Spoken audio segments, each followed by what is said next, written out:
a little tiny short study for what is coming next. So here is something to think about. There are some people, or there's many people, that simply cannot accept the pure Torah truth that Yahuwah's day start begins with the dawn daybreak. And you know, for some reason, they feel that there has to be secular historical documentation to support Torah. Well, everyone, now there is. So we're going to be showing you some of that. But there is something more to think about. Here is a quote from Albert Einstein. Listen to what he said. Unthinking respect for authority is the greatest enemy of truth. Unthinking respect. That means respecting authority when you haven't thought about it. It's a very interesting quote. But I would like you to remember that the enemy has also made very sure that every teaching of error also has plenty of secular historical support. You can find all kinds of it out there on the internet. But how do you plan to sort all of that out? What are you going to do? And the question is, where do you go to find the truth on Yahuwah's day start? Are you like a lot of people where you just think, oh, you know what? I'll go to the internet. I'll find it there. I'll find out what the truth is. Well, I'll tell you what, way back in 2010, when we were starting to figure out, is sunset true or what? What is the proper day start for Yahuwah's days? We went and looked at the internet as well. But we didn't find anything there to tell us when the day began. In fact, there wasn't anything for dawn day at all. I don't even remember if there was too much for the sunset Sabbath, but there was really nothing on the internet. Well, I have something else to let you know. That is not the case today. There is a lot of information on the internet now. In fact, so many people just say, you know, I'll just click into the internet and I'll find a really good answer real quick. But you know what? You're not so sure if you can trust what you read there. And if you don't know what the Torah teaches, how do you know if the internet is correct or not? And friends, in these last days, there are many voices out there about when Yahuwah's days begin. Of course, the most popular one is that his Sabbaths and every day begin at sunset. And you know that Rome says that the day begins at midnight. And I've seen a lot of studies on the internet that say the day begins at noon, and there's everything else in between. But you know, they can't all be right, and they could all be dead wrong. Got to think about that too. So number one update for the internet, there are many sources to investigate on the topic of Torah's day start on the internet. But the problem is, and this is update number 2, this is coming up for 2022, what I am finding is that sunset teachers with their sunset theory documentation are in the lead. They are in the lead to save the sunset commencement as truth. They are not going to let it go. Why? Well, I have talked to some people, and believe it or not, this is what they have said to me. You shouldn't even be challenging sunset.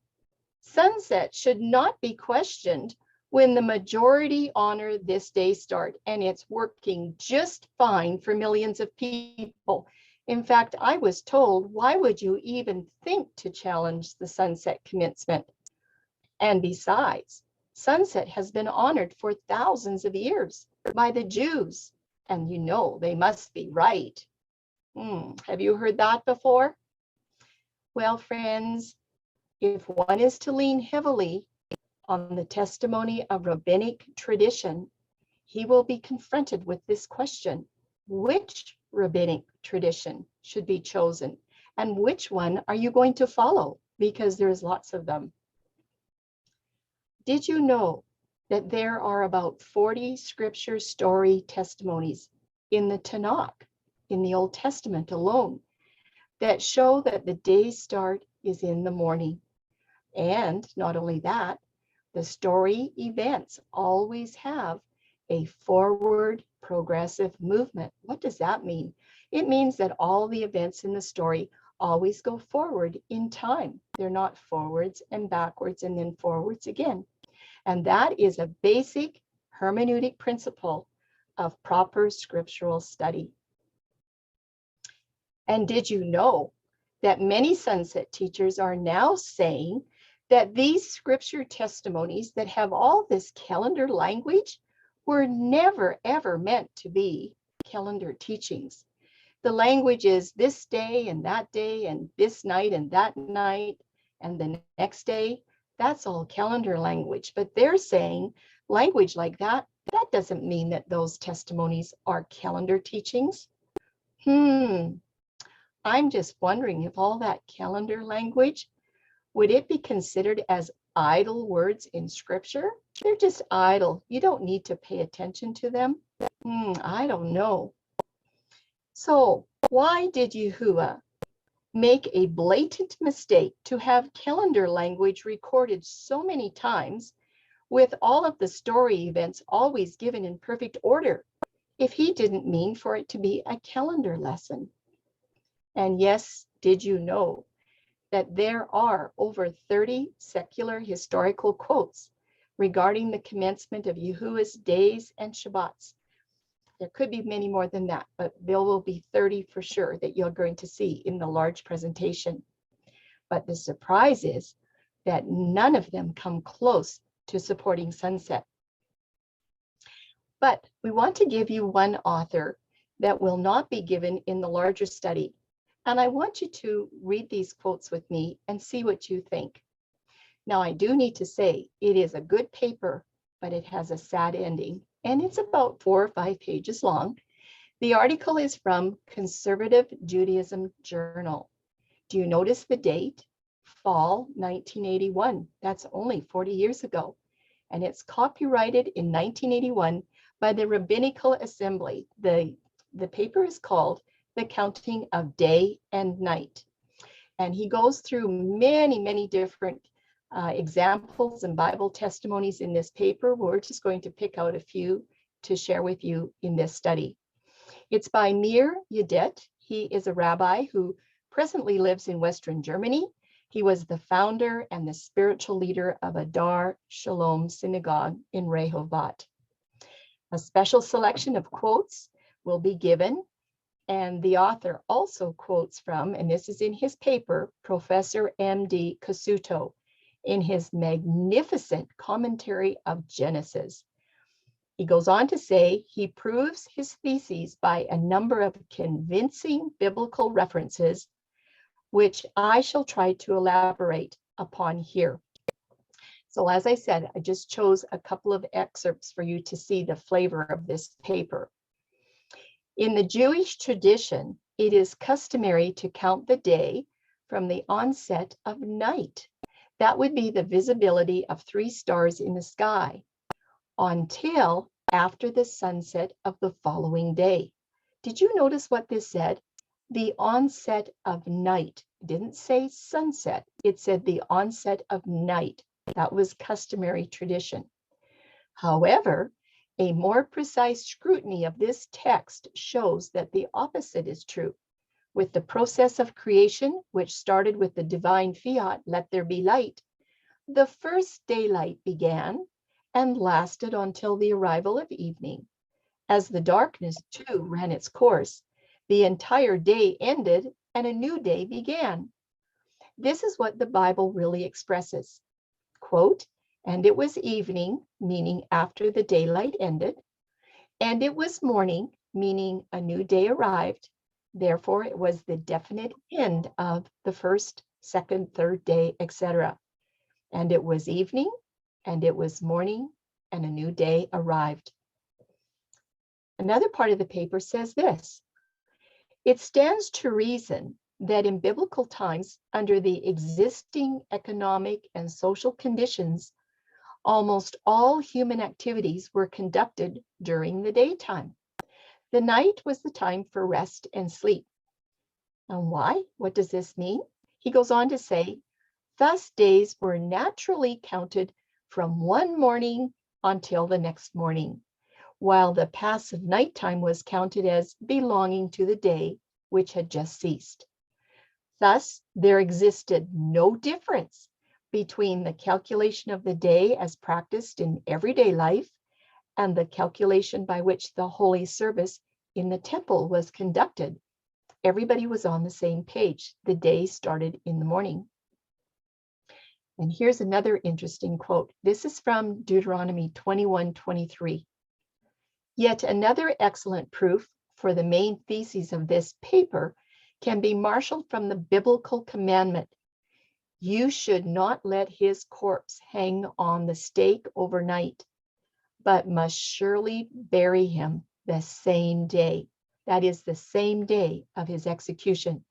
You can find this in Deuteronomy 21, actually verses 22 and 23. It's really easy to remember, Deuteronomy 21, 22, and 23. He goes on to say, according to this biblical injunction, sunrise, should really be dawn, but close enough, sunrise was the arrival of the morning, and it heralds the next day. Very interesting. Another part of the paper has this to say. After the destruction of the second temple, however, the importance of continuing to calculate the day in conformity with the temple was no longer felt a necessity. Thus, the conformity which existed between the people's counting of the day and the priests' counting at the temple ceased. That was over with. Gradually, the rabbis laid down many new halakot with regard to the start of the Shabbat rest and of the festival observances. Did you see what that said? The rabbis laid down new laws, okay? They were starting the Sabbath at a different time. Their entrance was fixed with the onset of sunset, and their duration lasted until sunset of the following day. We're going to come to the conclusion, to the last paragraph of this paper. And this is the sad part, everyone. Please pay attention to what the rabbi writes in his last paragraph.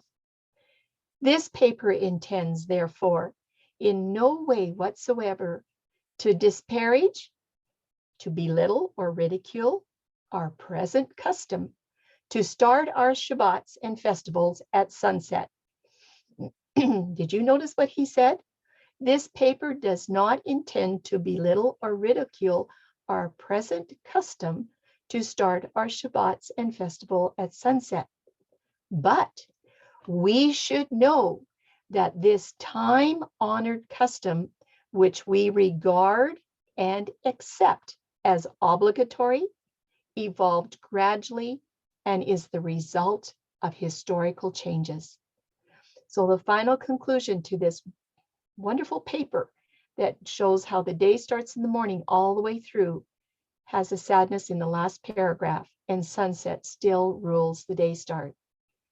I'm going back to Albert Einstein. He said, unthinking respect for authority is the greatest enemy of truth.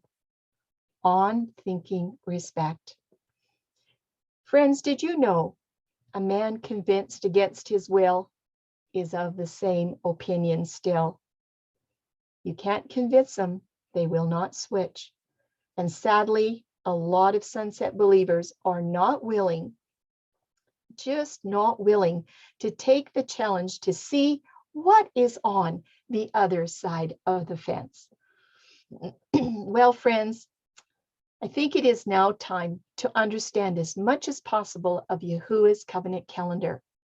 And as the internet increases with information, everyone needs to have the tools to discern the truth from any error, whether it's great or small. In the full presentation, these secular historical quotes will align with Torah, even though they are in the minority. That is something to think about. And how often have you seen truth settled with the majority in the last 6,000 years? Well, that's the end of this presentation today. We really hope that you have enjoyed this short introduction, and we hope that you plan to see the full study in detail. And we also would like to invite you to sign up with Covenant Calendar Club at the link there below.